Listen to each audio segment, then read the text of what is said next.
Perfect. So I want to talk about my 2026 goals for Lego as general, this channel, all that sort of stuff. What I want to be focusing on. I have a little bullet point list typed out here on my screen so I can stay on track. Um, I think this will be fun to look back on at the end of the year, see what I sort of accomplished, see what I didn't, see if anything changed, see if I absolutely hated doing one of these things. I never want to do it again.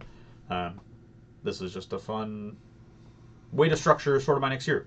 So, first bullet point is post consistently, even when my motivation might dip. So, part of doing this whole sort of Lego diary is to really get ahead and document everything I'm doing. Um, so, I would love to ideally make like a video a day when I'm not working on my off days. Maybe even make a couple, make a video late at night when I get home from work or something. But really post consistently. Just continue to make content. I think it'll get less awkward here filming. But I'll also have plenty of projects and things I want to do, so I think there's no shortage of stuff I can film and stuff I can be speaking about, and it'll sort of play a reciprocal role, right? The more I film, the more Lego stuff I do, the more Lego stuff I do, the more there is to film. So I just want to really stay motivated.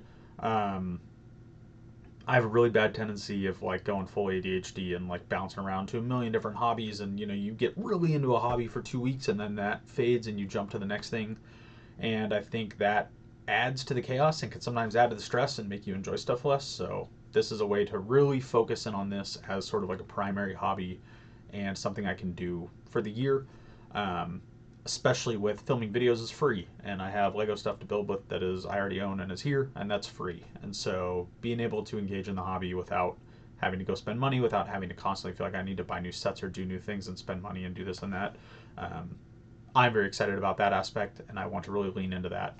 And I think a lot of people can relate. People don't have unlimited funds to spend on unlimited Lego that they want, and so finding ways to really enjoy really cheap Lego sets or really enjoy stuff that's free resources we can use, um, I think is a really good thing to sort of focus on. And so I want to do that. Um, I want to focus on expanding sort of my creative outlets. Sorry, I keep looking up over here. It's where my like big backlog of Lego sets is up on this bookshelf, so sometimes that jogs my memory. Um, I want to focus on custom builds, MOCs, and alt builds. Um, I love buying Lego sets and building the actual set that it's on there. There's definitely some flaws in a couple of them that I don't like. There's definitely cool modifications you can do. So I think doing that and getting into that hobby will help spark some creativity for me. So, you know, finding custom builds and MOCs and alt builds on Rebrickable um, on the internet, locating pieces for them.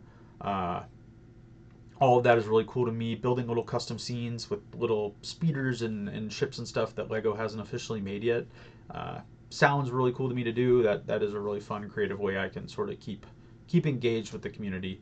Um, so that is something I really want to try and do. The other aspect of that is I would love to really start getting into, I forget what it's called, Bricklink Studio, a free computer program that lets you sort of build the Lego sets in the digitally in the computer. So being able to use that and publish some stuff for free. I'm not trying to make this a job. So uh, I've already done one a few weeks ago that I'm really happy with. And so when I do these alt builds and I buy a set and I figure out something cool that I want to build, then being able to transfer that into the computer program and building out the set, and then that auto generates instructions and stuff. It's really not that much work for me. And then I can publish that and share that design with a lot of people, and that's really cool to see. The one design I've published so far is sort of a test one. It was just an alt build for something that I built a little speeder out of some of the parts in it. It's got like 50 plus views. It's like 10 plus downloads already in the last week. Knowing 10 people out there downloaded those instructions and built that thing that I came up with is a really cool thing to know. And so being able to share stuff, share the creative stuff I do here with the rest of the Lego community is a really cool part of this. And so I want to be able to fine tune my skills in doing that. I want to buy sets and minifigs I've always wanted. Again, I'm not a big trend chaser. I'm not buying sets just because people think they're really cool, but there's definitely some sets and stuff out there that I missed out on. And so I want to buy the sets and the minifigs that I actually want. Um, yeah, included in that is rebuying a few lost sets from my childhood. The bins, the dark hole of the bins back at my parents' house is something I'll probably be going through in this channel at some point, you know, trying to resurrect some stuff or finding old minifigs in there. Um, but again, I have a pretty good job. I'm happy to spend a little money. So if an old set I had from my childhood, or like maybe like one of my good friends had in childhood, and I remember playing with it all the time, and like I'm gonna do the research, see if I can buy it. Again, I like building it, so it cuts a lot of the cost out of like I'm happy to buy it not sealed, and if all the pieces are there, I can build it here, and now I have it to display. Um, so that is actually surprisingly accessible when you're not chasing sealed product. So I would love to, you know, build up some of my backlog again and resurrect some of my backlog from the bins. So that'll be a very fun aspect, and that also, you know, breaks it up from just purely focusing on the new 10 sets that are out right now. Um, really opens up the catalog to everything. And I have a lot of good stories and fond memories building them, and so that'll be a huge memory lane trip I can do and display and, you know, modify them like I did back in the day. I want to really fine tune my play and display skills. Used to be huge into it as a kid, into it a little bit now, but you know, the more you do something, the better you get. So I want to really start focusing on doing some of that aspects. As cool as it is to see the mega MOCs that people make of, you know, 500,000 pieces made a giant life-size Battle of Geonosis.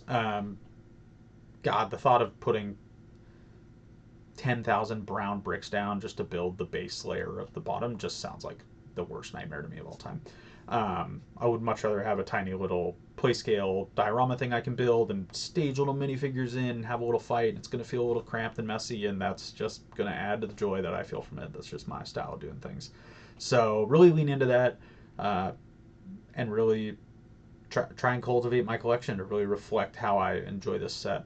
Not get caught up in the trends, not get caught up in what other people are doing, how other people are displaying stuff, what other people think is good and bad. It's going to be what I think is good and bad, whether that's right or wrong to you. And then I want to get involved in the Lego community more. Again, it's something I really enjoy doing. It's a really good creative outlet. I love seeing other people's collections, other people's projects they're doing. And so finding some of those communities, joining Discord groups with that, or watching other people's YouTube channels, going to like a Lego convention if it comes here into town, getting involved, seeing cool stuff, getting hands-on to things, is again just another free way to get involved in the community and sort of keep that passion alive and keep a consistency going. And so I want to do that as well. And then have fun. That's a cop-out goal. Anyways, those are sort of my main broad scope goals for the year. I sort of just rambled there for a while, but I want to give myself something I can sort of check back in and structure with, so that I have a productive year and I really get to grow and learn and explore and have fun. So sweet. Those are my goals. We'll see if I accomplish a single one of them or not. But I'm excited listing them out right now. It gets me really excited. Gets me feeling all warm and fuzzy.